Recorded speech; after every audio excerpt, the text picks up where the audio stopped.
mai poți tu, poate El, poate El, Dumnezeu.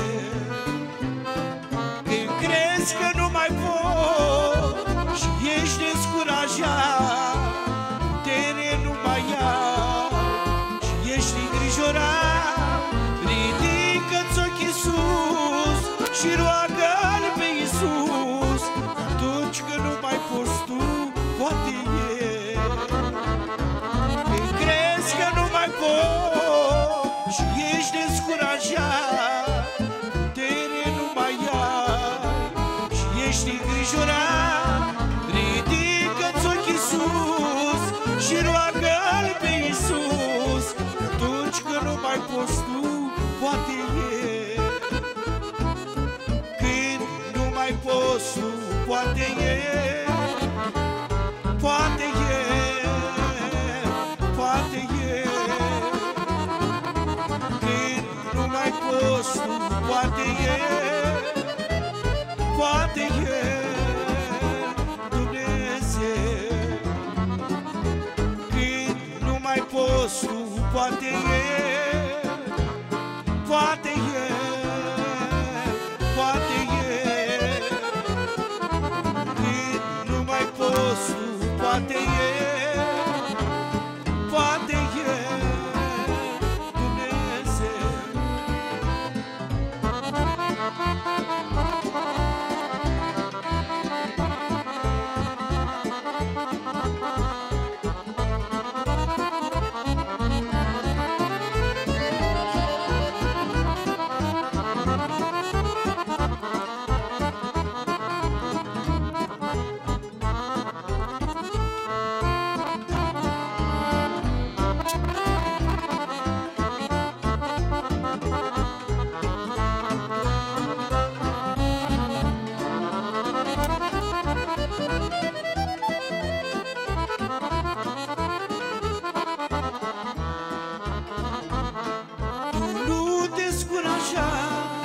Și nu te întrista, ține-ți credința ta, Domnul te va salva.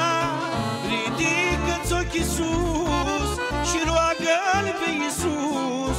Atunci când nu mai poți tu, poate El. Tu nu te descuraja și nu te întrista, ține-ți credința ta, Domnul te va salva. Ridică-ți ochii sus și roagă-L pe Iisus. Atunci când nu mai poți tu, poate El. Când nu mai poți tu, poate El, poate El, poate El. Când nu mai poți tu, poate El, poate El, poate El. Când nu mai poți tu, poate El, poate El, Dumnezeu. Lăsați bucuria să vină, ea trece comori și averi. Așa-i bucuria divină, te umple de sfinte puteri. Chemați prin cântări bucuria, luați-o cu voi când lucrați, căci Tatăl vă dă împărăția, ca nea voi să vă bucurați. Lăsați bucuria să vină, ea trece comori și averi. Așa-i bucuria divină, te umple de sfinte puteri. Lăsați bucuria să vină, ea trece comori și averi.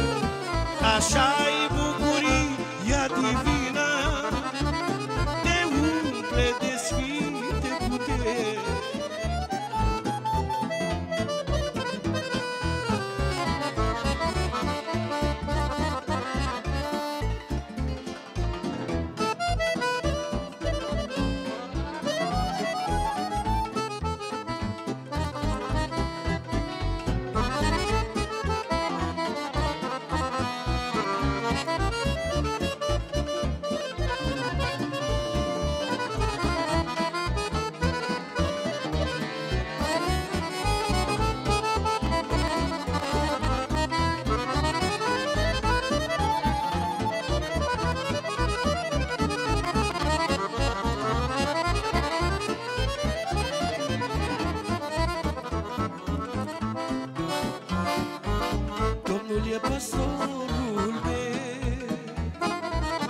nu mă tem de niciună.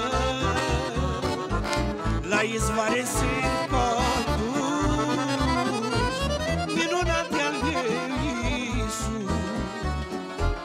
Domnul e păstorul meu, nu mă tem de niciună. La izvoare sunt condus, minunate al meu Iisus. Fie ploaie, fie vânt, în furtună am un scut, Domnul e păstorul meu. Fie ploaie, fie vânt, în furtună am un scut, Domnul e păstorul meu. Fie ploaie, fie vânt, în furtună am un scut, Domnul e păstorul meu. Fie ploaie, fie vânt, în furtună am un scut, Domnul e păstorul meu. De când m-am pocăit, sunt cel mai fericit, căci numele mi-ai scris în cerul. În cer călătoresc, la Domnul mă gândesc și despre el la toți mărturisesc. Domnul e pastorul meu, nu mă tem de niciună. La izvoare sunt condus, minunate al meu Iisus. Domnul e pastorul meu, nu mă tem de niciună. La izvoare sunt condus, minunate al meu Iisus. Fie ploaie, fie vânt, în furtună am un scut, Domnul e păstorul meu. Fie ploaie, fie vânt, în furtună am un scut, Domnul e păstorul meu.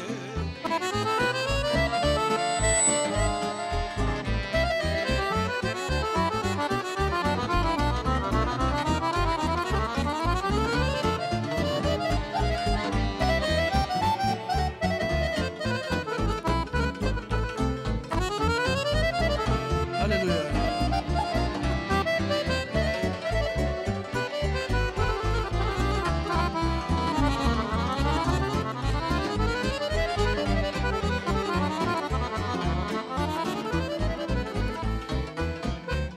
Paharul meu e plin cu pace și senin, și îndurarea vă însoțește.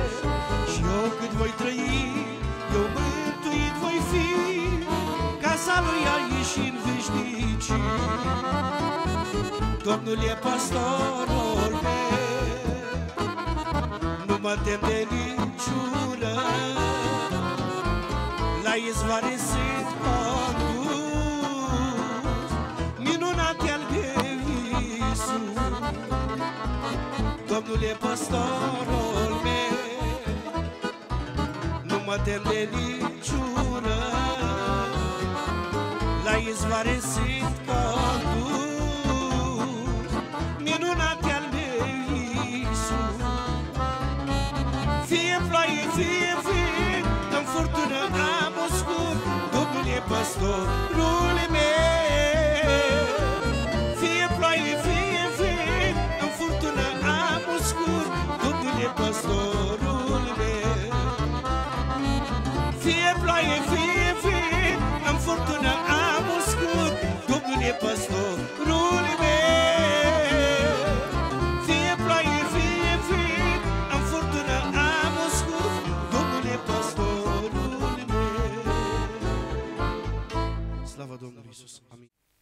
Cartea Iov, a 18-a carte a Bibliei, capitolul 1, de la versetul 13 la versetul 22. Să ascultăm cuvântul Domnului Dumnezeu.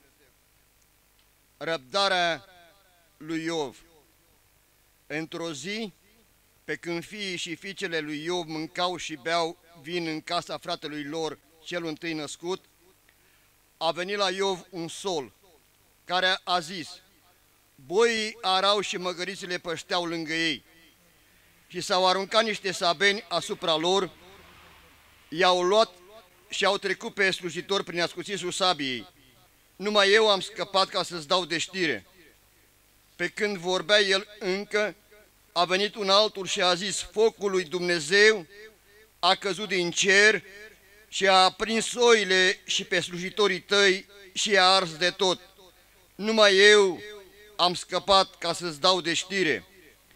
Pe când vorbea el încă, a venit un altul și a zis: niște haldeeni înșirați în 3 cete s-au aruncat asupra cămilelor, le-au luat și au trecut pe slujitori prin ascuțișul sabiei. Numai eu am scăpat ca să-ți dau de știre.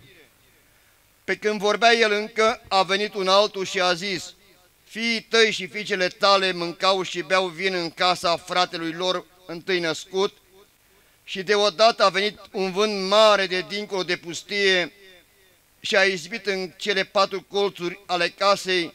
Casa s-a prăbușit peste tineri și au murit. Și am scăpat numai eu ca să-ți dau de știre. Atunci Iov s-a sculat și a sfâșiat mantaua și și-a tuns capul, apoi aruncându-se la pământ s-a închinat și a zis: gol am ieșit din pântecele mamei mele și gol mă voi întoarce în sânul pământului. Domnul a dat și Domnul a luat, binecuvântat fie numele Domnului. În toate acestea, Iov n-a păcătuit deloc și n-a vorbit nimic necuvincios împotriva Domnului Dumnezeu. Amin. Să-i mulțumim bunului Dumnezeu pentru că am adăugat o zi la firul vieții noastre și ne aflăm în acest loc binecuvântat.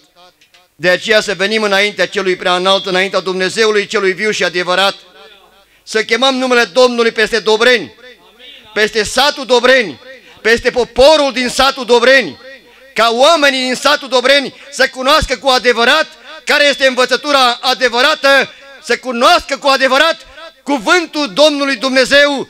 Slăvit să fie Domnul, să venim în rugăciune. Doamne Dumnezeule Tată, venim înaintea sfințeniei Tale în această zi sfântă, venim să-ți mulțumim pentru această zi pe care o adaugi la firul vieții noastre. Îți mulțumesc, Doamne, pentru satul Dobreni, pentru poporul din satul Dobreni, că în această zi, poporul din satul Dobreni, prin boxerele care le-ai pus aici, Doamne, ascultă cuvântul sfânt al Evangheliei, ascultă mesajul Tău, un mesaj în care Tu ai răbdare, Doamne, mai ai răbdare cu poporul Tău, Doamne, cheamă-L prin puterea Duhului Sfânt. Doamne, deschide-le mintea, deschide-le inima, ca să cunoască cu adevărat că aici se vorbește cuvântul sfânt al Evangheliei. Mărit să fie Domnul! Doamne Dumnezeule, îți mulțumim pentru prezența Ta, chem numele Tău sfânt peste Dobreni, chem numele Tău sfânt peste Vărăști, chem numele Tău sfânt peste Obedeni, chem numele Tău sfânt, Doamne Dumnezeu, peste Ciocoveni, chem numele Tău sfânt peste Valea Dragului, chem numele Tău sfânt peste Coșinari, chem numele Tău sfânt peste Colibași. Doamne, în aceste locuri sfinte, Doamne, nu sunt biserici evanghelice, Te rog ca în aceste locuri, Doamne, să apară biserici evanghelice, dar în primul rând, Doamne Dumnezeu, trimite lucrători care, Doamne, să văzăm cuvântul Evangheliei. Doamne, scoate din temple, scoate din biserici, adu-i, Doamne, la lucru, răbdarea lui Iov, Doamne Dumnezeu, să se facă simțită și în rândul celor care, Doamne Dumnezeu, vor veni aici și vor semăna cuvântul sfânt al Evangheliei și vor vedea rod după o perioadă de timp, Doamne Dumnezeule. Noi îți mulțumim, Doamne, și încredințăm slujba din seara aceasta, o încredințăm în mâinile Tale sfinte și Te rugăm ca în continuare, prin mesajele care vei lăsa în locul acesta, Doamne, cercetează poporul din satul Dobreni și Te rog, Doamne, deschide-le inima și mintea pentru cuvântul sfânt al Evangheliei și dă-le putere să strângă cuvântul sfânt al Evangheliei în inima lor, ca să nu mai păcătuiască împotriva celui prea înalt. Amin. Vă rog să luați loc. Zi de zi slăbat valea plângerii, zi de zi întâmpin numai greu, în genunchi-s la tronul îndurării. O, Doamne, ține-mă pe brațul Tău. ține-mă la greu în mâna ta. Tu ești Iisus Hristos, nădejdea mea. O, Doamne, ține-mă în harul Tău.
Doamne, ține-mă la dreapta Ta. Tot în jurul meu este pustit, dar Tu, Iisuse, mi-arăți dragostea. Părăsești pe nimeni, așa Te știi. Doamne, ține-mă la dreapta Ta. Ține-mă la greu în mâna Ta. Tu ești Iisus Hristos, nădejdea mea. O, Doamne, ține-mă în harul Tău.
Adăpostește-mă în corpul Tău.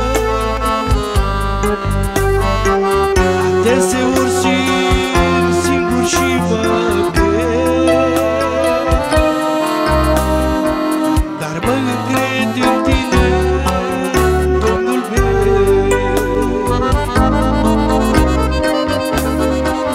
Adăpostește-mă în corpul Tău. Adeseori sunt singur și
Domnului. Pe lângă tot ce s-a citit în seara aceasta din Cuvântul Domnului, cartea lui Iov, îngăduiți-mi să vă citesc un singur verset, ca o completare.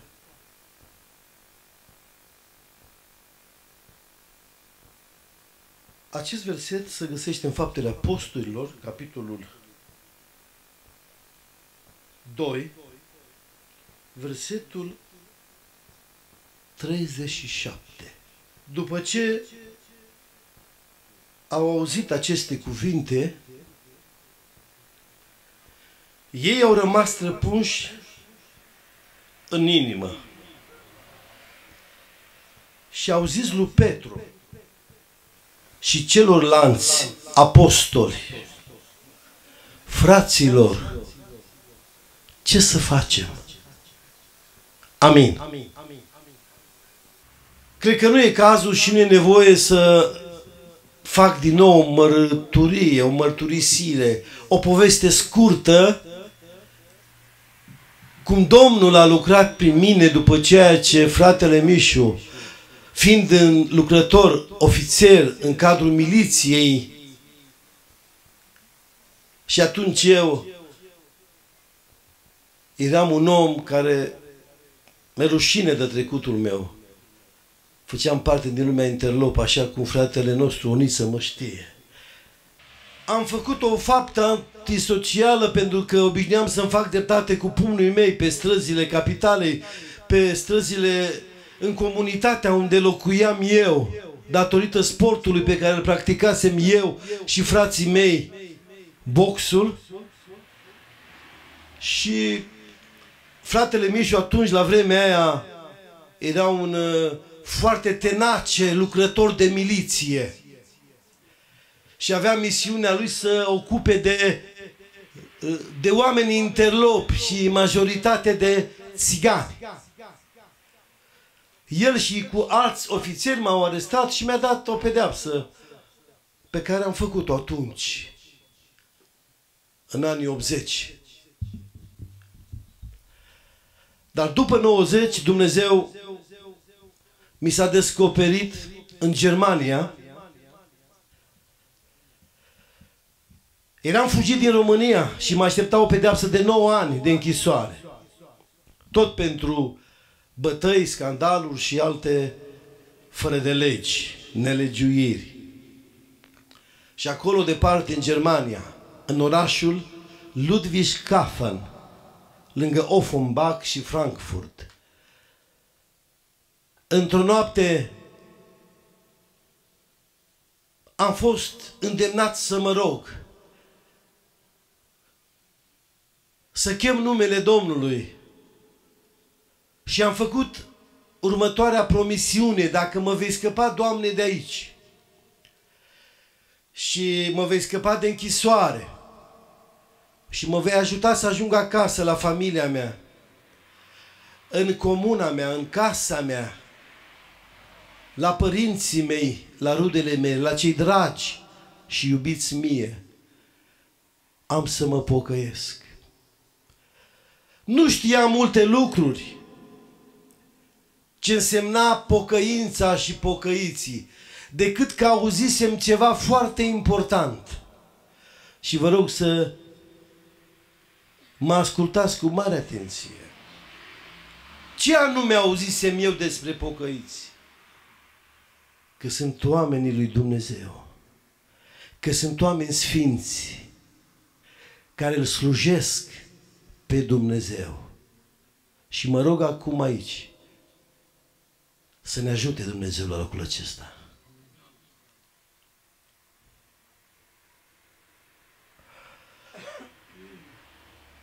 Condiția pe care o puneam inconștient, lucru care nu trebuia, Dumnezeu s-a îndurat și m-a ascultat. Mi-a rezolvat problema. Am ajuns acasă. M-am întors la Domnul. Și după câțiva ani de slujire, l-am întâlnit pe fratele Mișu, nu mai era în miliție, avea probleme, probleme foarte mari. Și ce poate să facă un om al lui Dumnezeu când se întâlnește cu cineva care a avut conflicte, divergențe, și cum era cazul fratelui Mișu. L-am vestit pe Domnul Iisus. I-am vorbit despre vestea cea bună, despre harul Lui. Slavă Domnului că a ascultat. Slavă Domnului că El l-a convins și Duhul Sfânt l-a întors la pocăință. Să facă Dumnezeu și în cetatea aceasta ceea ce a început El, știm cu siguranță că va duce la bun sfârșit. Și într-un viitor apropiat, Dumnezeu aici va face o biserică unde oamenii să slujească lui Dumnezeu. Pentru că orice lumină care este aprinsă nu poate, nu există să rămână nevăzută, nedescoperită. Dar toate lucrurile se întâmplă după planul și după voia și numai atunci când hotărăște Domnul. La brodias Canadia Vietmena God, imprego, zemant, Iisus Hristos este Domnul. 2000 de oameni în Noul Testament ascultă cuvântul lui Dumnezeu prin Apostolul Petru.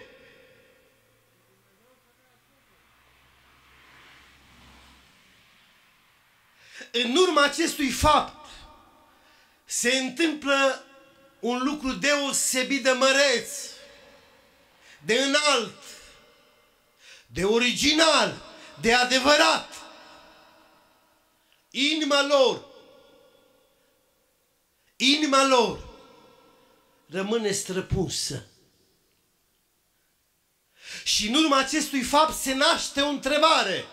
Fraților, ce să facem?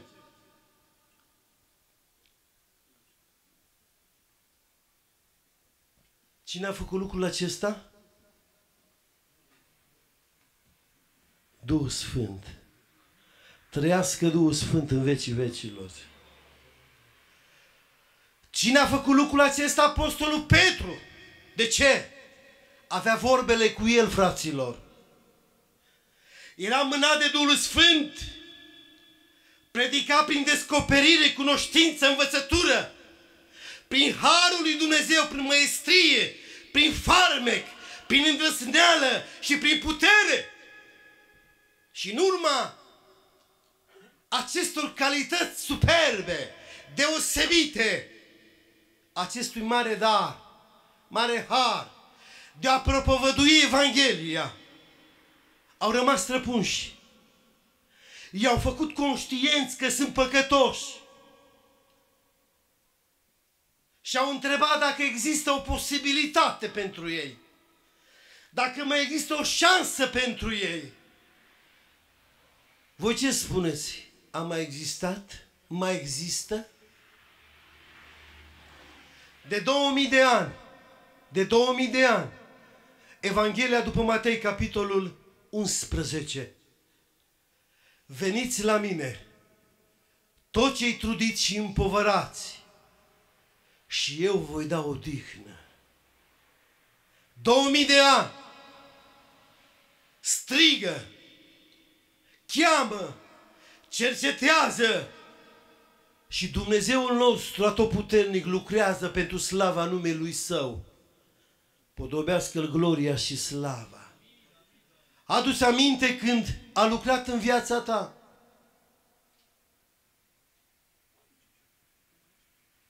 Și când te-a scos cu mână tare și puternică, așa cum a scos 600.000 din Egipt și a dus în Canaan, într-o țară unde curge lapte și miere. 40 de ani ne-a călăuzit prin pustie. 7 popoare a îndepărtat dinaintea lor. Și Dumnezeul lui Avraam, al lui Isaac și al lui Iacov a fost cu poporul Israel. Și acum avem un privilegiu deosebit. În Matei, capitolul 28, Domnul Iisus a zis: iată că eu voi fi cu voi în fiecare zi până la sfârșitul veacului. Vă mulțumesc pentru răbdarea cu care m-ați ascultat și mă rog ca Dumnezeu să binecuvânteze această slujbă. Amin.